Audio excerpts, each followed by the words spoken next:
Champion des champions, Fausto Coppi n'a remporté qu'une seule fois Paris-Roubaix, mais sa victoire est entrée dans l'histoire des hauts faits de la course. Il se présente au départ du Paris-Roubaix 1950, vêtu de son beau maillot de champion d'Italie. Son ambition est simple, gagner. Il décide de durcir la course en attaquant dans la côte de Doullens, qui était autrefois le véritable juge de paix de l'épreuve. Sur le plateau venteux qui suit, le peloton se fractionne en plusieurs éventails. Des chasses terriblement éprouvantes s'organisent. Les favoris sont surpris par l'offensive. Louison Bobet et Rik van Steenbergen ont à peine repris leur place derrière Coppi que celui-ci les prend à contre-pied en grillant le contrôle de ravitaillement d'Arras.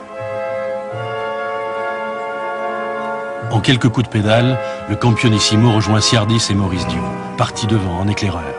Siardis est le premier à lâcher. Dio s'accroche, c'est un obstiné, mais ce jour-là, Coppi est au zénith de sa carrière. Il passe de la droite à la gauche de la route, impose à Dio des coups de vent, des écarts, de brusques accélérations. À court d'oxygène, Dio ne peut que regarder l'Italien s'éloigner. À l'arrivée, Dio est à 3 minutes, Magny à 5, Van Steenbergen à 7.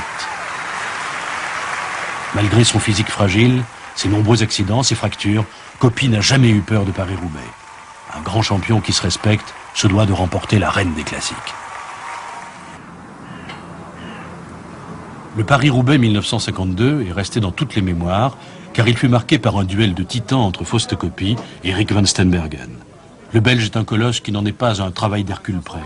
Sa robuste santé lui permet de passer de l'atmosphère enfumée des 6 jours aux rudes combats de la route. Le grand, comme on l'appelle affectueusement, va connaître un après-midi de chien. Tandis que Coppi caracole en tête en compagnie de Kubler et de Dupont, Rik accomplit un premier exploit en comblant seul un écart de près d'1 minute sur les leaders. Coppi devine ce que cette poursuite a dû coûter à son rival. Il n'a pas l'intention de le laisser récupérer, alors il attaque, impitoyablement. Kubler cède le premier. Un peu plus loin, Dupont est victime d'une crevaison. Rik et Fausto se retrouvent en tête-à-tête. Le calvaire du champion belge commence. Pour gagner, Coppi doit arriver seul, car à l'époque, Van Steenbergen est imbattable au sprint.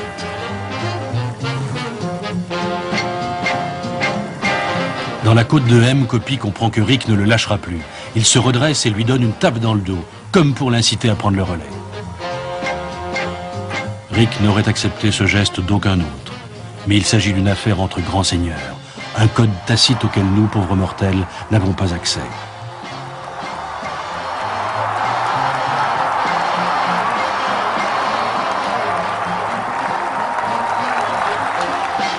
Rik rugit dans la dernière ligne droite et l'emporte avec plusieurs longueurs d'avance. Au Vélodrome, la surprise des suiveurs et des spectateurs est totale devant l'état d'épuisement de Van Steenbergen. Il ne tient plus debout, il s'affale sur la pelouse.